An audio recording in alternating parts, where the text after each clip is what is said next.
by nitrogen-based fertilizers causing eutrophication and water contamination, as well as immense amounts of wastage incurred along the process.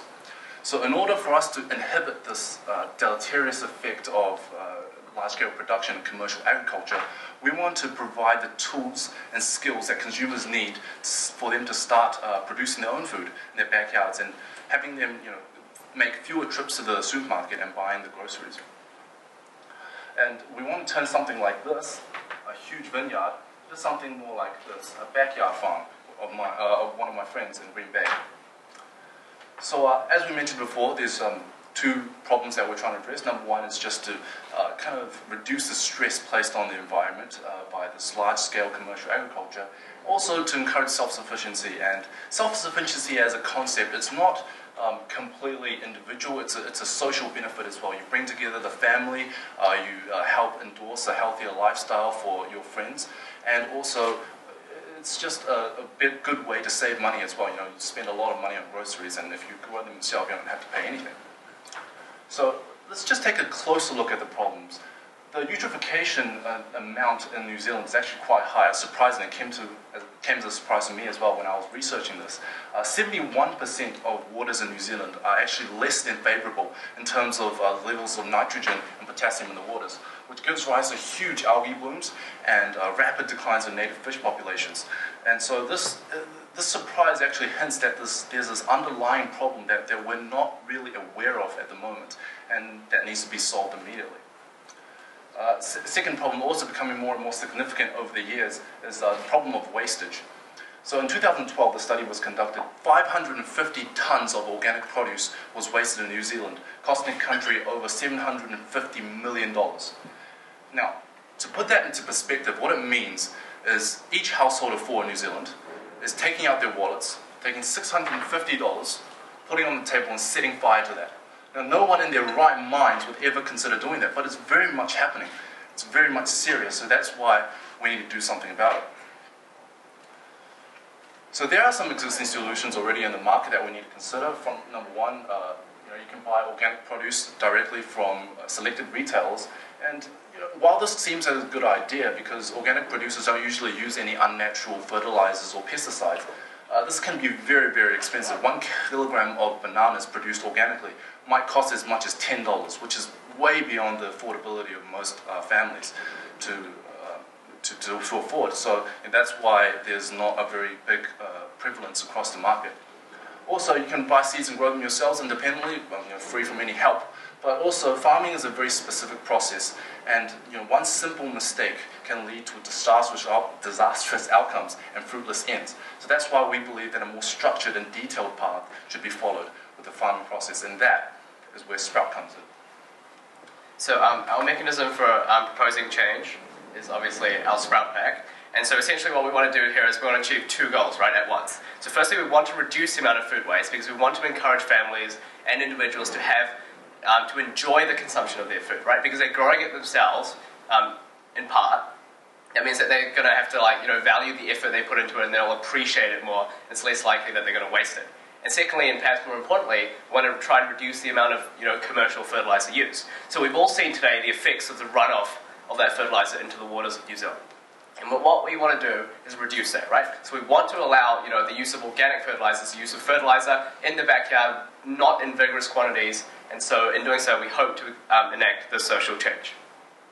So our pack has 3 main components. Firstly, we have the ingredients, right? So this is like the seeds as well as the fertilizers. And so this is basically a starting point for these individuals to create their own backyard farms. And then we have the tools. So this is, the basic gardening tools to allow them to get a start. But most importantly, what Sprout provides these consumers is the ability for them to gain the knowledge, the know-how, the ability to form and create their own backyard farm without, having to understand all the technical jargon that's on the radio, that's on TV shows, that talk about gardening. So what we provide these consumers is a reduction in the barrier to entry, right? So these consumers generally aren't able to create their own backyard farms because they don't necessarily have the knowledge to do so, and they don't necessarily have the capability to find out either. like whether it's through research or so on and so forth. So what we provide them is the ability to get that information for themselves, as well as some other contact information if they ever need to, contact us or contact a specialist. And so we're reducing that barrier to entry for them, and we're allowing them to create their own farm.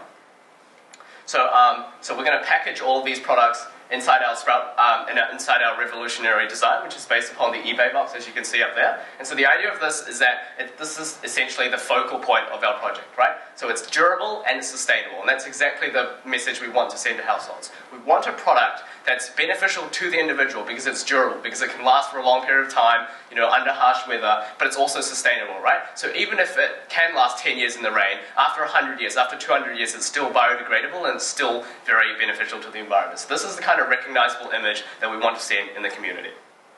So what are the advantages of our Sprout Pack? Well, we've identified two main advantages. Firstly, we think that we provide a more personal connection to the consumer. So when we walk up to the consumer, we can explain to them exactly how they can benefit from this pack individually, because they're able to grow cheaper, healthier, organic produce, and then also link this with the more communal benefits gained from a society which uses less industrial fertilizers, which is less reliant on heavy agriculture, and is more able to maintain a good environment while still having these personal benefits of enjoying food. We can also create this personal approach, right? And fundamentally what this means is that we can give the consumer more involvement. We can get them more engaged in the process because they're able to see the fruits of their own labor. They're able to see the products that they're growing at home, and they're able to, hold it, touch it, and feel it. And we think that this difference is a distinct advantage that our company has over any other environmental product. Because most environmental products, like recycling campaigns, have a big dichotomy between the short-term benefit and the long-term benefit, right? Like most consumers in a recycling program aren't able to see the short-term benefits of their recycling and only the long-term ones, but here we're providing the short-term benefit of that product,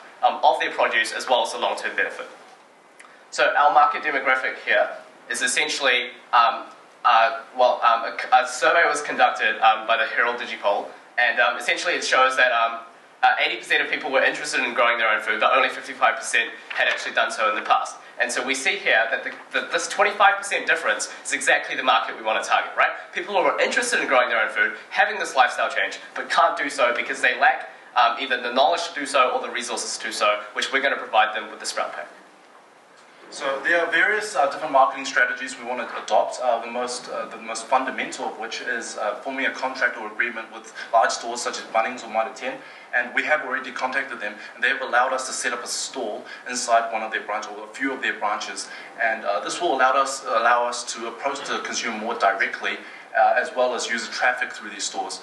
Also, we can, in a similar fashion, we can use local advertisements such as door knocks or entering events such as a home and garden show, which we have also contacted to reach out to the public and gain a wider respect and well-knownness.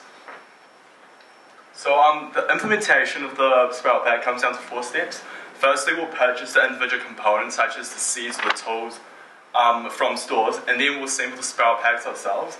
And then, like Raymond mentioned earlier in the marketing strategy slide, we will be door knocking and visiting local communities to introduce our product, as well as promoting them in stores such as Bunnings and Mitre 10.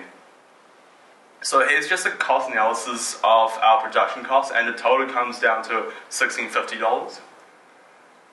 And with that in mind, we're trying to set the retail price of the Sprout package to be around $24.99, and we reckon it's a reasonable price because we get a profit of $8.5 per pack, which equates to 34% of the total revenue, and thus making our business sustainable and adds viability at the same time.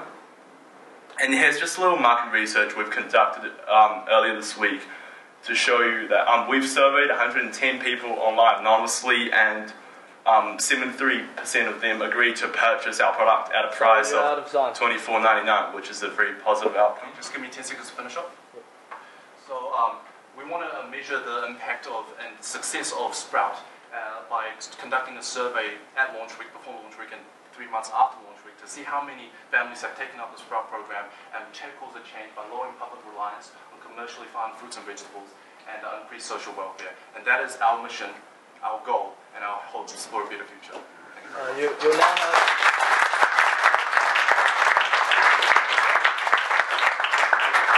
now will now have 10 minutes maximum of questions and answers with the judges.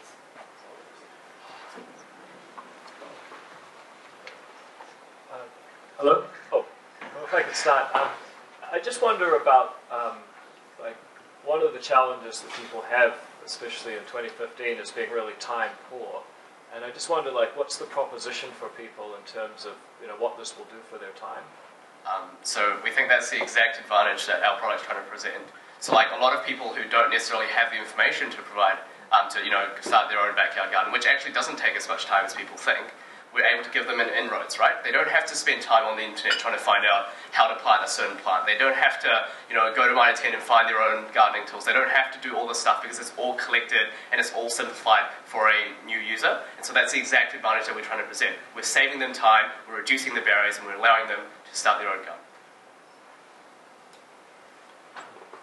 Yeah, thanks guys, it was interesting. Two quick questions. One is, you've targeted middle-aged people. I wonder, would there not be a younger demographic, even sort of 20s and early 30s, people maybe in their first homes and so on, who might also be a worthwhile target? That's the first question. Yeah, we have considered that. We have targeted the middle age because that's the bulk of our consumers. They have, number one, the most time and effort to spend on it, so to say, or at a retired age, they have more time to spend on it. And, but if we can also expand to include the younger market as well. It's just not a large part of what we are trying to target. If there is a demand from younger populations, then obviously we will expand our product to include them as well. Thank you. The only other thought, your cost structure, I think about $16 for your pack, including some hand tools. I'll just be looking at the quality of those tools, because you want people to buy tools that will last a long time, or they end up in the waste stream. So I just wonder where the trade-off is around quality and cost for the hardware, if you like, for the tools. All the staff mentioned on the slide, we actually did some research on it. So like, for example, the spade, the rake, and the water canister, they will be purchased from Bunnings Warehouse. And since we'll purchase them in bulk, we'll actually get a cheaper price. So that is why normally they would cost around, say, $6, but if we purchase them in bulk, we'll obviously get a cheaper price. And yeah. And just to add, just in addition to that, we have contacted them in person, and they have agreed to allow us this price on very good quality tools. That's what they normally sell. Hey, yeah, thanks guys, and great presentation. Are you aware of any other groups that are trying to do something similar out there? Did you have a bit of a look around for that? Yeah, so we didn't really identify anything that was sort of like a pack kind of like this. But we do understand that, on social media there's a lot of activism around this, and a lot of groups are trying to sort of encourage, a small scale production, but we don't think that they've ever taken the initiative to try and create necessarily a pack to sell to consumers, and we think that it's more about just extolling the benefits of home yard produce as opposed to actually creating something that will reduce the barrier. Sorry, just finally, I think, I may have misread, but I think you implied there'd be some sort of follow-up, an information, a hotline or an info line, is that right? Or yeah, that's correct. So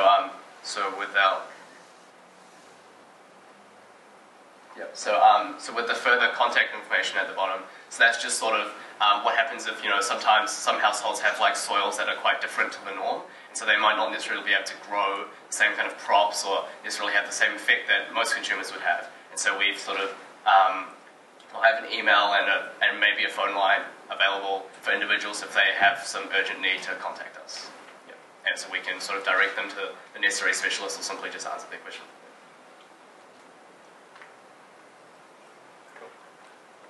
Do the judges have any more questions?